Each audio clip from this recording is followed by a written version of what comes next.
ఈరోజు ఆర్డీఓ ఆఫీసులో ఆదోనిలో బైపాస్ బాధితులు చాలామంది బైపాస్ రావడం వల్ల మా ఆస్తులు నష్టపోయినాం, మా ఇళ్ల మీద నుంచి బైపాస్ పోతా ఉంది, లేదా మా స్థలాలు పోగొట్టుకుంటా ఉన్నాం అనే బాధతో చాలా కాలం నుంచి పోరాడుతున్నారు. వాళ్ళని దృష్టిలో పెట్టుకుని ఒకవైపున బాధితులు, వాళ్లకున్నటువంటి అనుమానాలు నివృత్తి చేయడానికి ఒకవైపున అధికారులు, ఇంకోవైపున ఆర్డీఓ గారు కానీ, ఎంఆర్ఓ గాని, రెవెన్యూ సిబ్బంది కానీ, ఒకవైపు నేను, అలాగే పట్టణంలో ఉన్నటువంటి ప్రముఖులందరినీ కూడా పిలిచి ఈరోజు 2 గంటల పాటు ఆర్డీఓ ఆఫీసులో సమావేశం నిర్వహించడం జరిగింది. ప్రధానంగా ఈ సమావేశం నిర్వహించడానికి కారణం మొట్టమొదటిది బైపాస్ నిర్మించుకోవడం ఈ రోజుకి ఆదోనికి అత్యవసరం. దాన్ని నిర్మించడానికి సిద్ధంగా ఉన్నాను.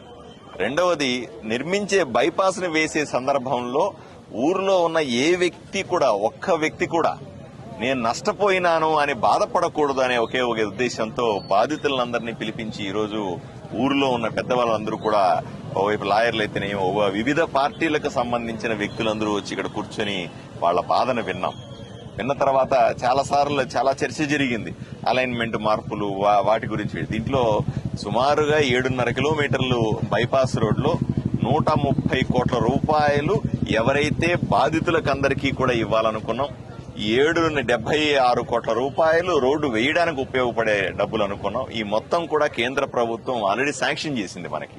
సో వీటిని వెంటనే పూర్తి చేయాల్సిన అవసరం ఉంది. అందువల్లే బాధితులందరినీ కూడా ఓదార్చాం, వాళ్ళు చెప్పిన కష్టాలన్నీ కూడా విన్నాం, వాళ్ల వైపు నేను నిలబడ్డాం. తప్పనిసరిగా సుమారుగా ఒక 100 మంది ఈరోజు వచ్చినారు. 100 మంది వస్తే వాళ్ళు మేము సూటిగా అడిగినాం, అయ్యా డెఫినెట్ గా ఇంతకుముందు గత ప్రభుత్వంలో తప్పులు జరిగిన మాట వాస్తవమే. గతంలో ఉన్నటువంటి ఎమ్మెల్యే తన అక్రమాల కోసం, తన అక్రమ లేఅవుట్ల కోసం ఏదో విధంగా డీవియేషన్లు మార్చి అధికారుల మీద ఒత్తిడి తీసుకొని వచ్చి ఏదో మిమ్మల్ని ఇబ్బంది పెట్టిన మాట వాస్తవమే, అన్ని కరెక్టే. కానీ అసలు ఆ మనిషే లేడు ఇప్పుడు. అతను ఎమ్మెల్యేగా లేడు, ఇప్పుడు నేను ఎమ్మెల్యేగా ఉన్నాను.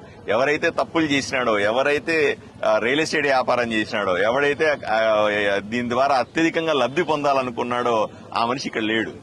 కాబట్టి ఈ రోజు మనం అతని దృష్టిలో పెట్టుకుని ఎంతసేపు నిందిస్తూ ఉంటే కూడా లాభం లేదు. ఇంతకుముందు ఎమ్మెల్యే ఇట్లా చేసినాడు, అట్లా చేసినాడు, ఇంతకుముందు ఎమ్మెల్యే దుర్మార్గాలు చేసినాడు, ఇంతకుముందు అట్లా చేస్తా అట్లా చెప్పుకుంటూ పోతే అంటం లేదు. ఈ రోజు ఊరిని అభివృద్ధి చేసుకోవాల్సిన అవసరం కూడా ఉంది. కాబట్టి ఏదో విధంగా ఈ సమస్యను కొలిక్కి తీసుకొస్తాం.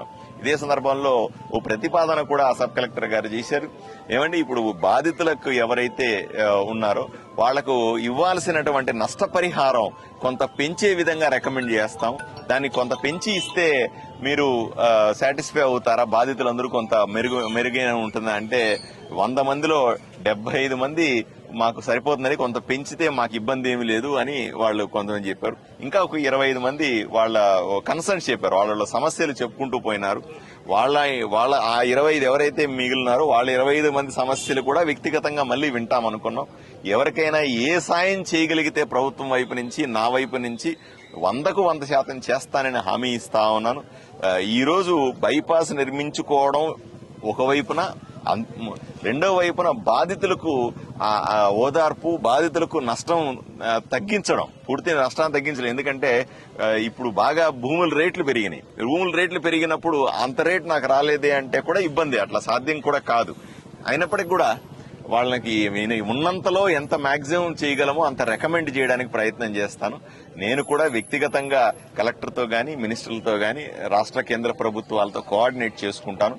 బాధితులందరినీ కూడా ఎప్పుడొచ్చినా మళ్లీ కలుస్తానని చెప్పినాను. ఎన్నిసార్లైనా కలిసి చిట్ట చివరి బాధితుడి వరకు కూడా ఏ సమస్య లేకుండా పూర్తి చేసే బాధ్యత తీసుకుంటానని చెప్పినాను. వాళ్ళని కూడా ఆలోచన చేయమని చెప్పి ఈ విధంగా ముందుకు వెళ్దామని వాళ్ళందరూ మేమంతా అనుకుని ఈ సమావేశాన్ని ముగించినాం. మళ్లీ బాధితులతో ఈ ఇండివిజువల్ కూడా కూర్చుంటాను. కొంతమంది చాలా బాధాకరమైన విషయాలు చెప్పారు నాకు.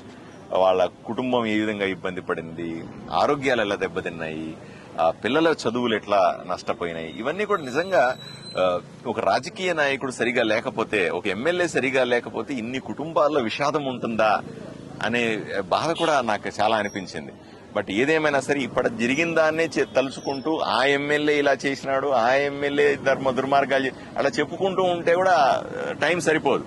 కాబట్టి ఎలా ముందుకెళ్లాలా అన్న దాని మీద ఈరోజు పూర్తి స్థాయిలో చర్చించాం. తప్పనిసరిగా ఒక సొల్యూషన్ వస్తుందని నేను 100% నమ్ముతా ఉన్నాను. అన్నింటికంటే ముఖ్యం ఈరోజు బైపాస్ రోడ్డుని ఎంత తొందరగా వీలైతే అంత తొందరగా పూర్తి చేసి అందరి సహకారంతో అందరి అనుమతితో అందరూ సంతోషంగా ఉండే విధంగా ఆదోనిని మంచిగా తయారు చేసుకోవడం మీద ప్రత్యేకంగా దృష్టి సారిస్తానని మీకు అందరికీ తెలియజేస్తాను.